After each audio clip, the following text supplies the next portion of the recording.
What's up, lifers, and welcome to the Daily Standup with Lifetime Value, where we're giving you fresh new customer success ideas, maybe a couple complaints every single day. I got my man Rob here. Rob, do you want to say hi? What's going on?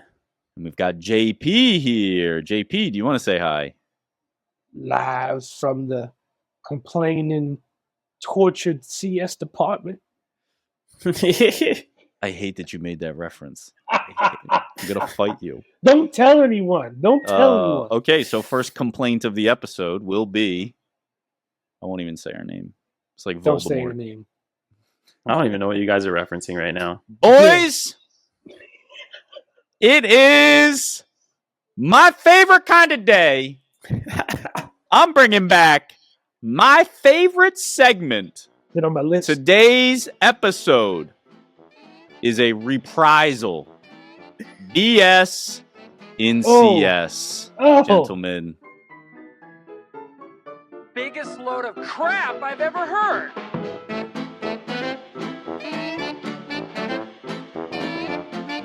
Number one bullshit. Oh, number one bullshit.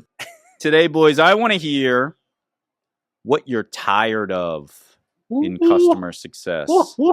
It's summertime now. It's the perfect time for a little nap, a little siesta.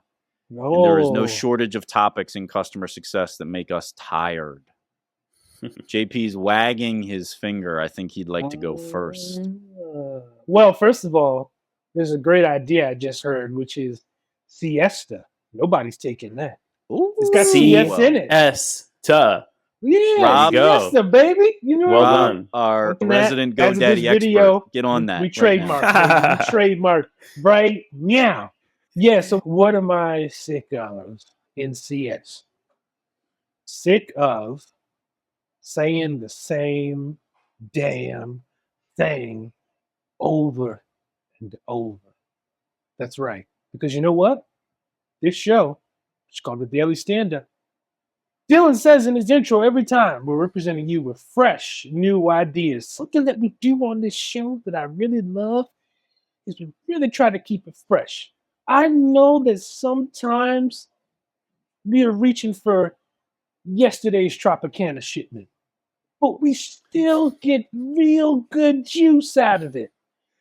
And I'm feeling like from what I'm seeing on LinkedIn, y'all not juicy. You're not giving it to Not me. juicy. You're drying me up out here. You Like got a that baby dry powder. environment. It's not good. We need an environment awash in inspiration. A rinse. We need more than a rinse, baby. We need a bleep. The know what juicy it is? rinse is going to be sticky. We need a You know what I bleep. mean? We need a bleep. You know Talk what I about mean? sticky. Yeah, real sticky. So It's going X-rated so fast. no. It's never X-rated. We always fly under the radar. We're always under the radar. Keeping So it juicy. we're keeping it juicy. So I was just saying that's my main thing. It's not that I'm saying we have to reinvent the wheel. Just You know what I call it? Let's What? keep it moving. Let's keep it moving. Don't stand in one place. Don't let it get stale. Let's keep it moving. Yeah. But that's just my little thing. I'm not too big on complaining, but that's pretty much it. It's just the sort of repetition. I'm just like, okay. Let's talk about like QBRs. It's okay. There is stuff to talk about with QBRs. It's not that there isn't, but it's just, I have a hot take. It's, what is it? You know what we should get rid of QBRs. Wow. You know what this? Wow. You're the You know what this 1,000th is person to I've me? heard say that. I took it personally every single time we had a guest on who said CS isn't dead, because I made that one post that one time that was like, I think CS is going to change drastically within 20 years. But what I think is interesting is nobody hates on the screwdriver. What's up, guys? It's Dylan here, and you know why I'm here. Hat in hand. I got a favor to ask of you. If you like what we're doing, give us a like on whatever platform that you find us on. And if you want to know when we're dropping new stuff, give us a follow, give us a subscribe. And maybe best of all, if you want to give us some feedback, drop a comment and let us know what you like what you don't like, or how we can get better. We want to make sure we're giving the best content we can to you and others within the community. Thanks so much, guys. I'll let you get back to the show. Right? We know that a screwdriver isn't the best thing to use to hammer a nail. I tried not to say hammer, but I don't know another way to say put a nail in wood. The idea being, it's just a tool.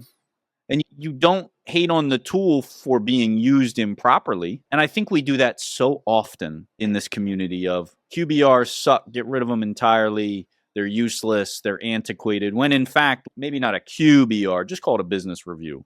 Right. Very valuable if designed correctly and used in the right way. If it's targeted intentionally. Right. I'll leave it there. Rob, what are you tired of? Two things. Oh, shit. One extension of what you just said. I'm tired of the very absolutist advice that we're getting in our world, where people are saying, if you don't do it this way, you're doing it wrong. There's not a lot of nuance to that. Like, I've literally heard someone say, if you don't have Google News alerts turned on for every one of your clients, you're doing it wrong. And then I talked to someone in then I talked to if you don't do QBRs this way, you're doing it wrong. Point is, like, then you talk to like somebody who's in a B2C environment or in the product-led CS environment, and they're like, well, that's just not true. I mean, that's just fundamentally untrue for my role. That's the one side that I'm like, that's my runner-up. But my main thing is actually even beyond that. What I'm really tired of is I'm tired of having to define customer success for people. Like you said this, JP, this is not ancient aliens. It's not some mysterious, Illuminati stuff that we're working up here. Like, we're just keeping people happy and renewing and buying more stuff. I had a breakthrough once when I was talking to my mom, and she was just like, oh, so like client relations. And years of me trying to explain my job to her, she just says, oh, like client relations. And she just got it. And I was like, that's it. It's not a novel concept necessarily. Obviously, all the KPIs, all the fancy terminology, all that stuff is fancy. But really, I'm just tired of having to explain our jobs. And I'm tired of how that's manifesting in the workplace with like people, unfortunately, people getting subject to layoffs because they couldn't explain their job or the value of their job, or people not being able to get a job because they can't tie back to the financial impact of what we're doing. So I think that a lot of us are complaining because we're getting kicked down, we're sort of getting kicked down the road as like maybe an optional department, maybe an unnecessary department, maybe a superfluous department. But really, at the end of the day, like, that's a raw. At the end of the day, I'm just tired of having to have that conversation. So let's move beyond it.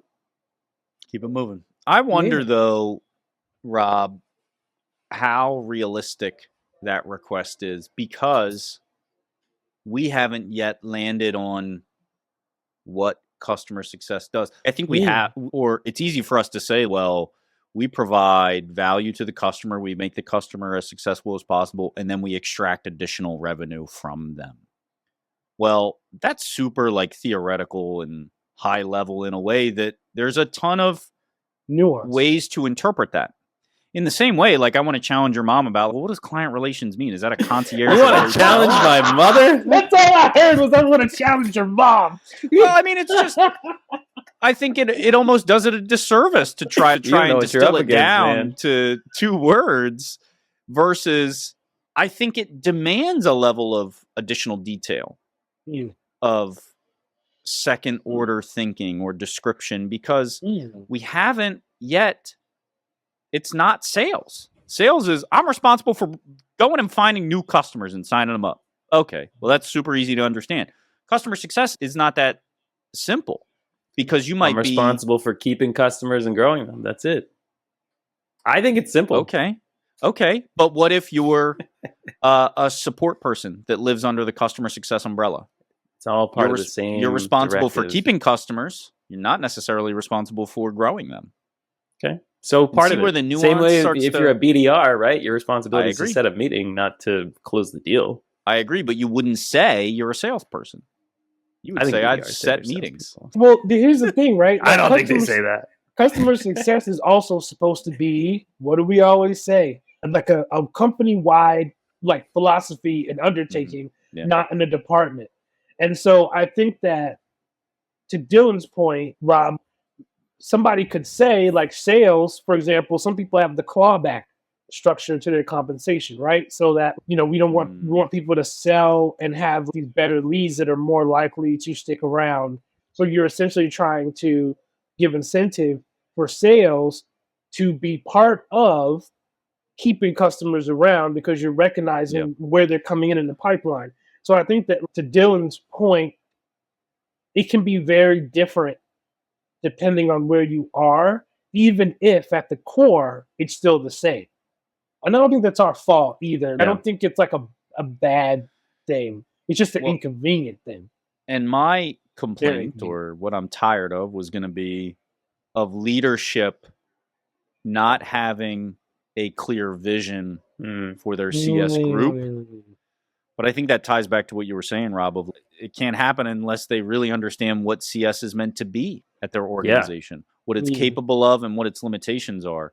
It's a tough nut to crack. We're certainly not going to do it in a single episode. So my mom already did it though for us. Thanks, Mom. Client relations. But I thought of a hotel concierge. Like, that's different than what we do. I have no idea how that relates to customer success. I can see. No. When you say client relations, I think just as easy to interpret that as a hotel concierge type person. Damn, interesting. Mm-hmm. That's a different take. That's a good point. That's why I'm here, guys. I don't do much else. All customer success professionals should work at hotels because it's hard. Yes, because it's hard. You should go dig a hole because it's hard. I didn't like that clip, by the way. I love Tom Brady, but I did not like that clip. Do you like his facelift? He looks like perfect Squidward. Yeah, handsome Squidward. That's what I was going to say. No, but for Boston, Tom Brady is great. I watched all the you better watch out. They're listening. Yeah, I love. He's one of my favorite. I once bought a poster of Tom Brady, and I thought it was going to be this giant poster on my wall. And then I went and it was like, it's delivered, and I ran downstairs, and there was like this tiny envelope, and I was like, it said it was 6 by 10, and then I opened it up. What does this have to? And it was smaller than a sheet. That's our time, folks. Money. Gentlemen, that is our time. Thank you both for entertaining me in the resurgence, the reprisal of BS and CS. I can't wait to make this a thing. Love you both. Bye-bye. Bye-bye.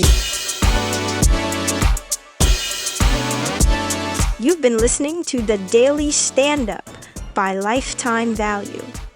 Please note that the views expressed in these conversations are attributed only to those individuals on this recording and do not necessarily reflect the views and opinions of their respective employers. For all inquiries, please reach out via email to dylan@lifetimevaluemedia.com. Find us on YouTube at Lifetime Value and find us on the socials at Lifetime Value Media. Until next time.